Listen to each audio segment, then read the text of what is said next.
দিতে হয় তাকে জ্ঞানেশ কুমারের প্রমাণটা নেওয়া হোক, প্রমাণ দিতে হয় তো অমিত শাহের প্রমাণটা নেওয়া হোক। প্রমাণ যদি দিতে হয় তাহলে নরেন্দ্র মোদীর কাগজপত্র আগে সাবমিট করা হোক। তারা কোন দেশের জন্ম আর কোথায় কে আগে দেশবাসীকে জানতে দেবে। মুসলিম, শিখ, ইসাই, ইহুদি, বৌদ্ধ, নাসারা সবাই মিলেমিশে আমরা বসবাস করি।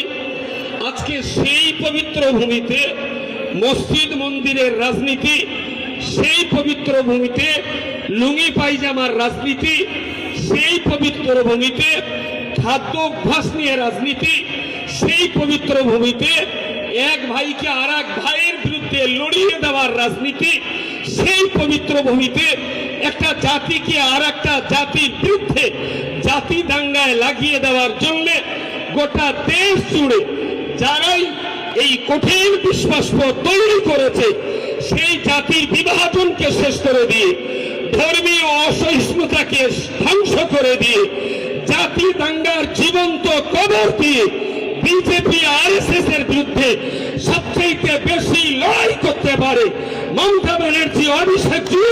তাই আমার এই জীবনে এসে তাদের হাতকে শক্ত করার জন্য আমি আব্দুল মাতিন, আমার এই রাজনীতির নতুন প্রবেশ।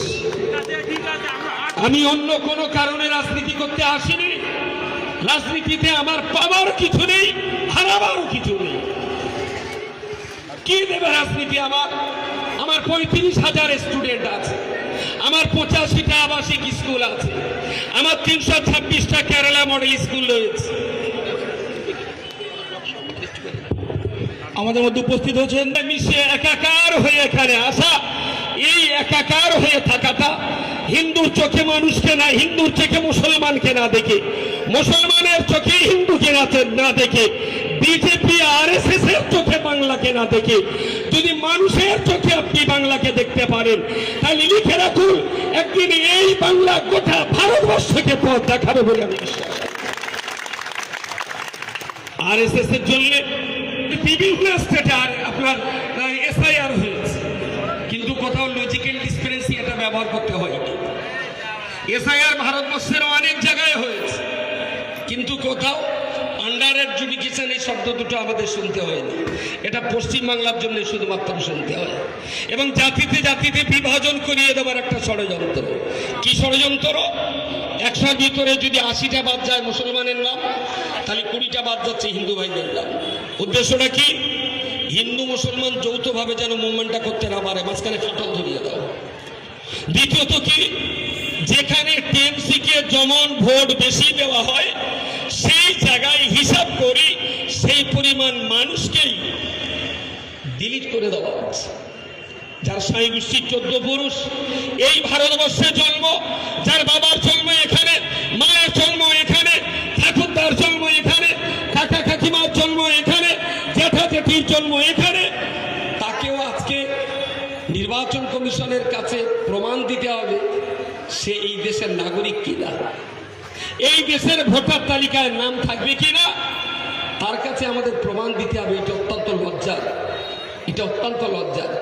কিছু মনে করেন না, আমি একটু সাদামাটা কথা বলতে ভালোবাসি। হয়তো এখানকার অনেক মা বোন আছেন, আমার সঙ্গে তাদের পরিচয় পরিচিতি নেই, আমি একটু খোলা কথা খোলাখুলি বলে থাকি। আমার মাথায় টুপি আছে, এটা পুরুষ মানুষের একটা লক্ষণ। এখানে গোপ আছে, দাঁড়িয়ে আছে, এটাও তো পুরুষের একটা লক্ষণ নাকি? গায়ে জামা আছে, বড় জামা, এটাও তো পুরুষ মানুষের লক্ষণ। আচ্ছা, নতুন করে আমাকে আবার একটা সাইনবোর্ড লিখে বেড়াতে হবে যে আমি একজন মদ্দালক? আমার কথা কি বুঝতে পেরেছেন? মাথার টুপি, এখানে গোপ আছে, দাড়ি আছে, আমার স্ত্রী আছে, আমার ছেলে আছে, আমার পরনে জামা আছে। আচ্ছা, আমাকে দেখে কারোর কি মনে হয় যে আমি একজন মহিলা? কারো মনে হয়? পোশাক তো প্রমাণ করে যে আমি পুরুষ মানুষ নাকি? নতুন করে লেখার কি দরকার আছে? তাহলে যার বাবার জন্মেই ভারতে, মার জন্মেই ভারতে, দাদার জন্মেই ভারতে, তাকে আবার কেন ভারতবর্ষের নাগরিক কেন প্রমাণ লাগবে? কিসের প্রমাণ দিতে হবে আপনার কাছে? প্রমাণ দিতে হয় তাকে জ্ঞানেশ কুমারের প্রমাণটা নেওয়া হোক, প্রমাণ দিতে হয় তো অমিত শাহের প্রমাণটা নেওয়া হোক। প্রমাণ যদি দিতে হয় তাহলে নরেন্দ্র মোদীর কাগজপত্র আগে সাবমিট করা হোক। তারা কোন দেশের জন্ম আর কোথায় কে আগে দেশবাসীকে জানতে দেবে।